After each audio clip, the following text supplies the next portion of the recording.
Assalamualaikum warahmatullahi wabarakatuh. Perkenalkan, nama saya Okta Herianto, mahasiswa kelas RPL Universitas Muhammadiyah Kalianda.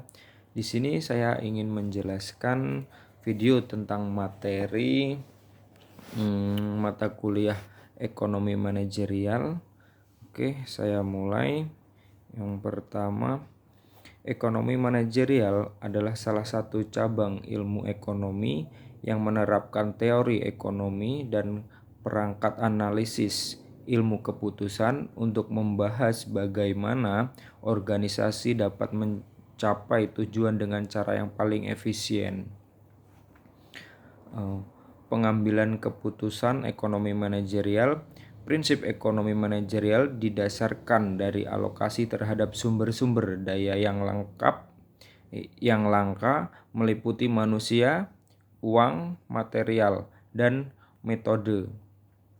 Peran ekonomi manajerial dalam pengambilan keputusan manajerial menerapkan teori dan metode ekonomi. Keduanya digabung dengan alat-alat dan teknik analisis ekonomi untuk memecahkan masalah manajerial secara optimal.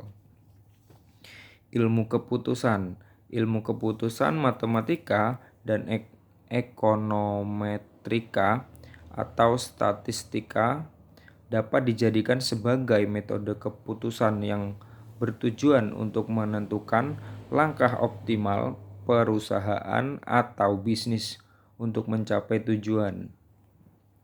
Ilmu administrasi bisnis. Ilmu administrasi dalam bisnis bisa menjadi latar belakang teori untuk pengambilan keputusan, termasuk diantaranya keuangan, akuntansi, manajemen SDM, dan manajemen pemasaran, serta manajemen produksi. Alasan manajer mempelajari ekonomi manajerial. Tugas utama manajerial adalah membuat keputusan yang berkaitan dengan masalah-masalah bisnis sedemikian rupa hingga keputusan itu diharapkan akan memungkinkan organisasi bisnis mencapai tujuan. Contoh, meningkatkan produktivitas, memperluas pangsa pasar, meningkatkan keuntungan, mengurangi biaya. Beberapa masalah bisnis yang dihadapi oleh manajer itu sebagai berikut: penentuan tingkat harga dan tingkat keluaran produk, membentuk produk sendiri atau membeli dari pihak lain, keputusan teknik produksi dan pemeliharaan teknologi, tingkat ketersediaan stok, pemilihan media di intensitas periklanan atau promosi, penerimaan dan pelatihan tenaga kerja, investasi dan pendanaan. Oke, lanjut. Lingkungan industri. Lingkungan industri itu mencakup 3 bagian. Yang pertama pelanggan, yang kedua pemerintah, yang ketiga pesaing, yang keempat pemasok.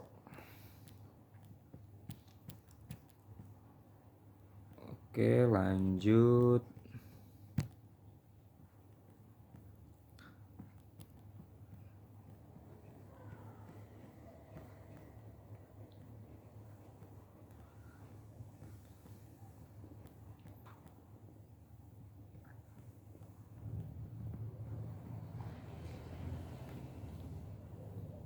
Selanjutnya, perilaku konsumen.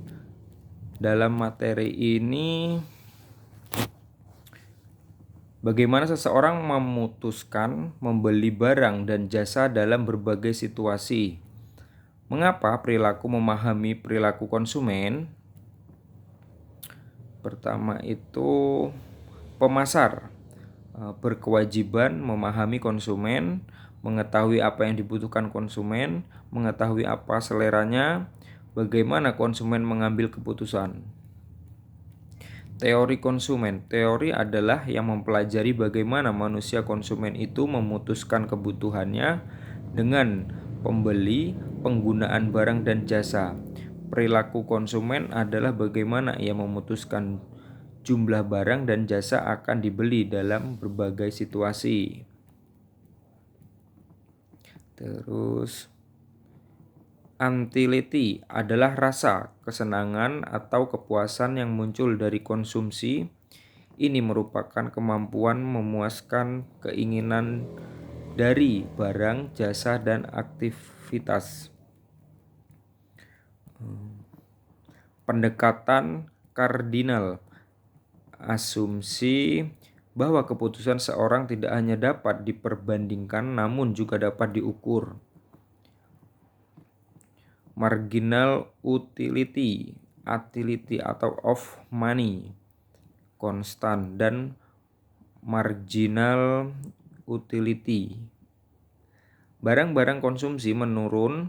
Hal ini sesuai hukum Goosen, law of diminishing marginal utility, yaitu semakin banyak suatu barang yang dikonsumsi oleh konsumen, maka semakin kecil tambahan marginal kepuasan yang diperoleh konsumen atau bahkan nol negatif. Konsumen akan memaksimumkan kepuasannya dengan tunduk pada kendala anggaran mereka. Kepuasan total atau total utility mempunyai sifat aditif penjumlahan unit kepuasan yang diperoleh dari masing-masing yang dikonsumsi. Fokus perilaku konsumen. Bagaimana individu keputusan untuk menggunakan sumber daya mereka yang telah tersedia untuk mengkonsumsi suatu barang. Pikiran yang benar tentang konsumen. Konsumen adalah raja. Terus motivasi dan perilaku konsumen dapat dimengerti melalui penelitian. Perilaku konsumen dapat dipengaruhi. Pengaruh konsumen sah secara sosial. Terus,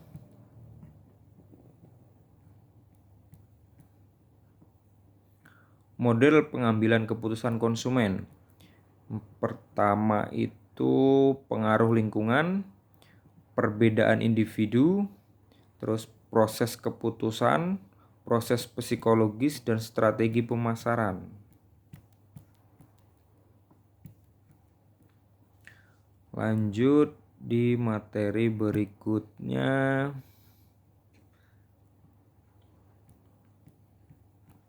Ini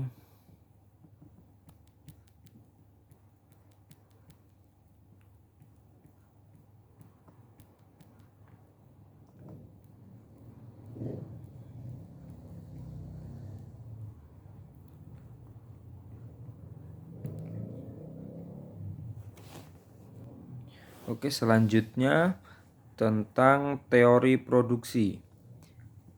Dalam teori produksi, analisis tidak membedakan apa perusahaan tersebut berbentuk UD atau PT atau CV atau perusahaan pemerintah dan swasta.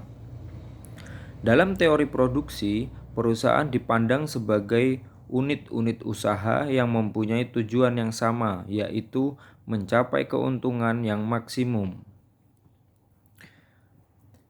Prinsip ilmiah teori produksi dalam melakukan produksi meliputi 1. Bagaimana memilih kombinasi penggunaan input untuk menghasilkan output dengan produktivitas dan efisiensi tinggi. 2. Bagaimana menentukan untuk tingkat penggunaan input tertentu maupun menghasilkan output yang optimal. Sistem produksi itu meliputi input, proses, output. Input sendiri itu diantara lain bahan, tenaga kerja, peralatan, dan biaya. Untuk output itu sendiri meliputi sesuai harapan kualitas dan kuantitas, sesuai kebutuhan konsumen. Pengertian produksi. Produksi merupakan suatu kegiatan memproses input faktor produksi menjadi suatu output. Fungsi produksinya itu fungsi produksi menentukan tingkat output maksimum yang bisa diproduksi dengan sejumlah input tentu atau sebaliknya. Jumlah input minimum yang diperlukan untuk memproduksi suatu tingkatan output tertentu. Fungsi produksi menunjukkan sifat hubungan antara input dan output yang dihasilkan. Teori produksi itu tanah, pengusaha, modal, buruh.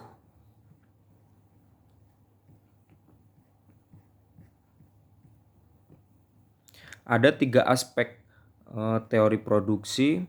Yang pertama, kuantitas atau barang atau jasa yang dihasilkan.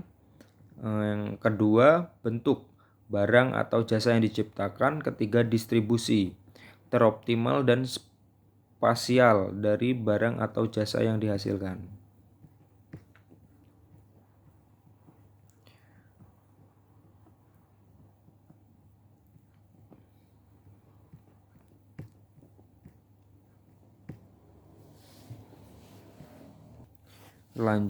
Selanjutnya materi tentang elastisitas. Elastisitas itu kepekaan suatu barang terhadap perubahan harga atau pendapatan. Teori permintaan dan penawaran dapat digunakan untuk menjawab banyak pertanyaan praktis. Apabila pajak baru dikenakan terhadap BBM, apakah para pengemudi memikul beban pajak itu ataukah bebankan kepada perusahaan-perusahaan minyak? Lanjut. Beberapa pembelian yang peka terhadap perubahan harga. Perjalanan liburan, tidak peka terhadap perubahan harga kebutuhan pokok. Hubungan kuantitatif antara harga dan kualitas yang dibeli dianalisis dengan menggunakan konsep elastisitas. Elastisitas permintaan, demand and elasticity, adalah ukuran perubahan kuantitatif demand sebagai respon perubahan faktor yang mempengaruhi sebagai harga barang itu sendiri, harga yang lain, pendapatan, dan sebagainya. Permintaan dikatakan elastis jika perubahan faktor tertentu, harga misal, berpengaruh signifikan terhadap perubahan jumlah yang diminta. Jika berpengaruh signifikan, dikatakan inelastis.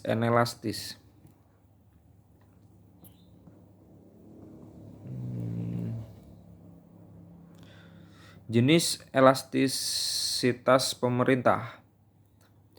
Price elasticity of demand, mengukur responsivitas perubahan jumlah barang yang diminta akibat perubahan harga yang barang tersebut. Income elasticity of income, mengukur responsivitas perubahan jumlah barang yang diminta akibat perubahan pendapatan.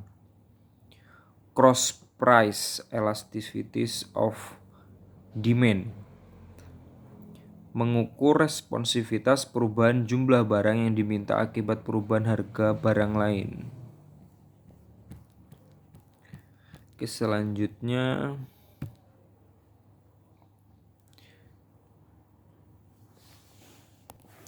Selanjutnya materi tentang pengambilan keputusan. Pengambilan keputusan adalah serangkaian aktivitas yang dilakukan oleh seseorang dalam usaha memecahkan masalah yang dapat dihadapi, kemudian menetapkan berbagai alternatif yang dianggap paling rasional dan sesuai dengan lingkungan organisasi. Pengambilan keputusan berarti memilih dan menetapkan suatu alternatif yang dianggap paling menguntungkan dari beberapa alternatif yang dihadapi. Jenis keputusan itu ada dua, keputusan yang diprogram. Keputusan yang diprogram itu keputusan yang dilakukan tanpa harus mengeluarkan sumber daya organisasi yang kurang perlu.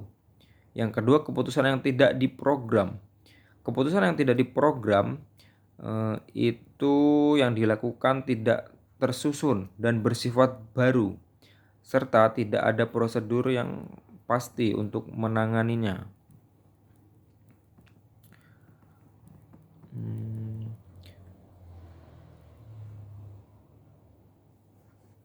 Klasifikasi dan pihak yang menangani pengambilan keputusan itu jenisnya keputusan program, keputusan tidak program.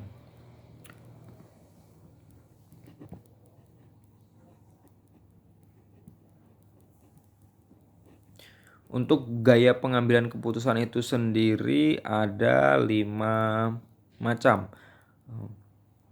Yang pertama, manajer mengambil keputusan sendiri dengan menggunakan masukan informasi yang tersedia pada waktu tertentu. Yang kedua, manajer memperoleh informasi yang tidak diperlukan dari bawahan kemudian menetapkan keputusan. Yang ketiga, manajer membicarakan permasalahan yang dihadapi dengan cara bawahan secara individu, kemudian menetapkan keputusan. Yang keempat, manajer membicarakan permasalahan dengan para bawahan secara kelompok, kemudian menetapkan keputusan. Yang kelima, manajer membicarakan permasalahan dengan para bawahan secara kelompok, kemudian menetapkan kelompok membuat alternatif serta menilai alternatif tanpa ada pengaruh manajer. Kemudian keputusan diambil berdasarkan musyawarah.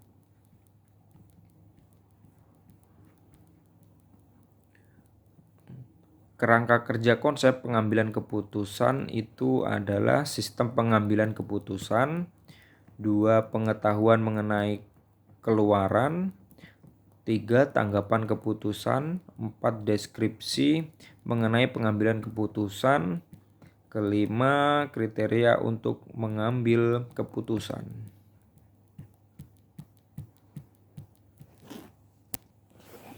Oke, yang terakhir itu peran pemerintah dalam bisnis.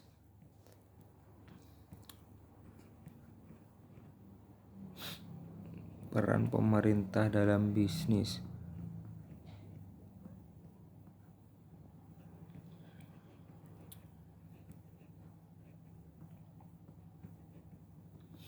Mengapa pemerintah terlibat dalam aktivitas ekonomi dan bukan yang lain?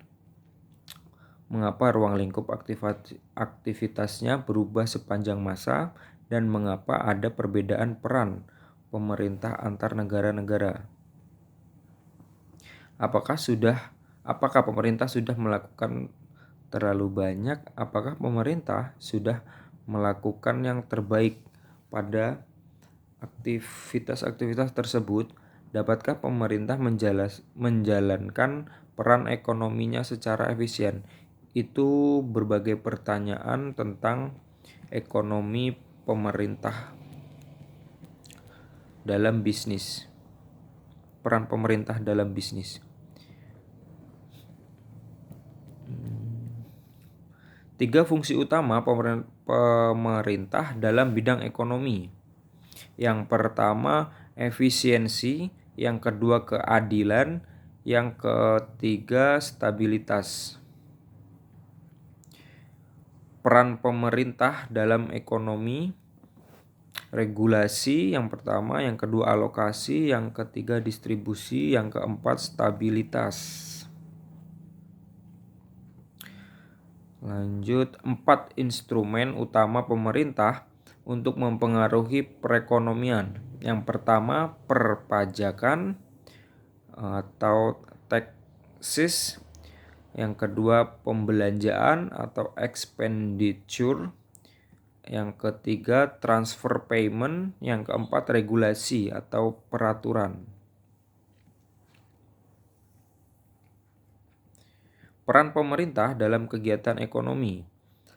Jika setiap individu dan lembaga memberikan kebebasan untuk melakukan kegiatan ekonomi atau mewujudkan pertumbuhan, pemerintah dituntut berperan dalam perekonomian karena jika tanpa aturan maka pasar akan tidak stabil. Dengan banyaknya muncul monopoli, campur tangan pemerintah tersebut akan menguntungkan bagi pedagang kecil. Dengan berbagai metode konsep yang ideal para pemerintah, maka akan stabilitas para pasar akan selalu seimbang antara para pelaku ekonomi. Oke, terima kasih. Mungkin itu saja yang bisa saya jelaskan tentang materi ekonomi manajerial ini. Jika ada salah-salah dalam penyampaian saya atau kurang jelas, saya mohon maaf. Saya akhiri. Wabila taufik wal hidayah. Assalamualaikum warahmatullahi wabarakatuh.